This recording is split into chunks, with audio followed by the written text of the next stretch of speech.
আকাশবাণী কলকাতা। বিচিত্র সংবাদ, সংকলন ও উপস্থাপনা সুদীপ বসু। বিজ্ঞানীদের সাম্প্রতিক গবেষণায় উঠে এসেছে এক চমকপ্রদ তথ্য।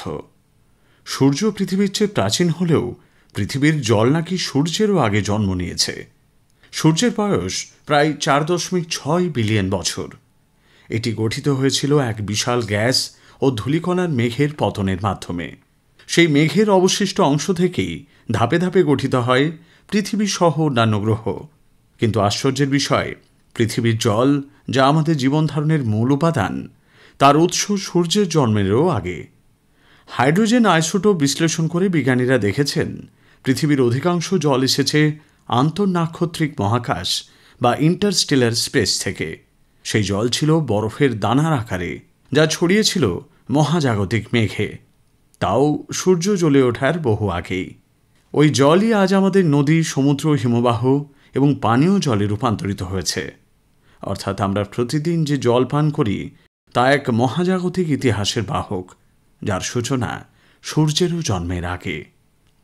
মশা ছোট্ট একটি পতঙ্গ হলেও এর কামড়ে মৃত্যু পর্যন্ত হতে পারে।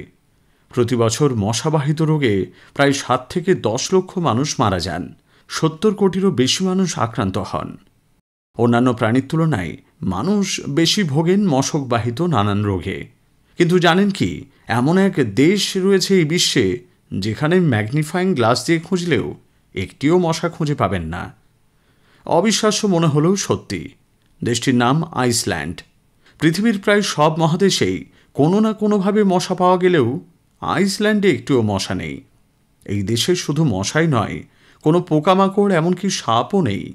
আইসল্যান্ডের প্রতিবেশী দেশ নরওয়ে, ডেনমার্ক, স্কটল্যান্ড, এমনকি গ্রিনল্যান্ডেও যথেষ্ট মশার উৎপাত আছে। নেই শুধু আইসল্যান্ডে। আসলে সেখানকার আবহাওয়ার সঙ্গে খাপ খাইয়ে নিতে পারে না মশারা। মশার জীবনচক্রের জন্য স্থিতিশীল তাপমাত্রা আর জলের প্রয়োজন। আবহাওয়ার হঠাৎ পরিবর্তন মশার ডিম বা লার্ভাকে টিকে থাকতে দেয় না।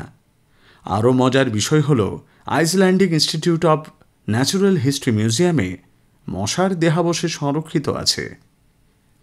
ভাত ছাড়া বাঙালির একটা দিন কল্পনা করাই কষ্ট। পৃথিবীর বেশিরভাগ দেশেই ভাত ও রুটি প্রধান খাদ্য হিসেবে ব্যবহৃত হয়। কিন্তু আফ্রিকার দেশ উগান্ডায় সম্পূর্ণ উল্টো ছবি।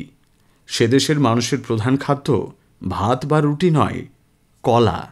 শুধু মিষ্টি পাকা কলাই নয়, কাঁচা টক জাতের কলাই তাদের প্রতিদিনের জীবনের অপরিহার্য অঙ্গ।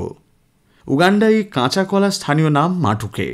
এটি দেখতে আমাদের দেশের কাঁচা কলার মতো হলেও স্বাদে খানিকটা টক এবং কম মিষ্টি। উগান্ডার প্রায় প্রতিটি পরিবারেই দিনের প্রধান খাবার হিসেবে এই কলা রান্না করা হয়। সকালের ব্রেকফাস্ট থেকে শুরু করে দুপুর বা রাতের খাবার, সব ক্ষেত্রেই এই সেদ্ধ কাঁচা কলা খেয়ে থাকেন দেশটির মানুষ। আসলে উগান্ডার সংস্কৃতিতে কলা আতিথেয়তার প্রতীক। অতিথি এলে ভাত বা রুটি নয়, বরং কলার তৈরি খাবারই পরিবেশন করা হয়। বিশ্বের যে কোনো প্রান্তের ঘটনা, অর্থনীতি ও বাণিজ্যের ওঠানামা সবই মানুষের দোরগোড়ায় পৌঁছে দেয় সংবাদপত্র। বর্তমানে ডিজিটাল আর সোশ্যাল মিডিয়ার যুগে খবর পৌঁছে যায় মুহূর্তেই। তবুও ছাপা কাগজের গৌরব বা জনপ্রিয়তাতে তেমন একটা ভাটা আসেনি। দৈনিক, সাপ্তাহিক, পাক্ষিক, মাসিক কিংবা ত্রৈমাসিক কত ধরনেরই না সংবাদপত্র বা ম্যাগাজিন দেখা যায়। তবে কখনো কি এমন সংবাদপত্র দেখেছেন যা 4 বছরে একবার প্রকাশিত হয়?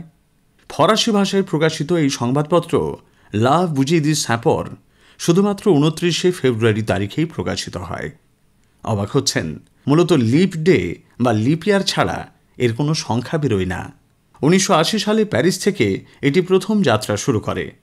এরপর 43 বছর কেটে গেলেও এতদিনে প্রকাশিত হয়েছে মাত্র 12টি সংখ্যা। 20 পৃষ্ঠার এই সংবাদপত্রের প্রচার সংখ্যা এখন 2 লক্ষ। রম্যধর্মী পত্রিকা হলেও সাধারণ সংবাদপত্রের মতোই সাজানো হয় কাগজটিকে।